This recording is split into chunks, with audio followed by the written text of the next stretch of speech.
Once upon a time, there was a wolf named Wally who loved to howl at the moon. But Wally had a problem. Every time he tried to howl, he would end up sneezing instead. One day, Wally decided to go on an adventure to find a cure for his sneezing problem. He traveled through the forest, asking all the animals if they knew of a remedy. But no one had an answer.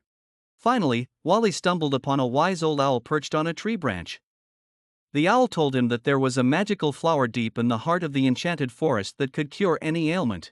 Excited, Wally followed the owl's directions and ventured into the enchanted forest. He searched high and low until he found the magical flower. It was a bright purple flower with petals that sparkled in the sunlight. Wally plucked the flower and brought it back to his den. He ate the petals, hoping it would cure his sneezing. And guess what? It worked! From that day forward, Wally could howl at the moon without sneezing. He became known as the silliest wolf in the forest, always making everyone laugh with his funny howls.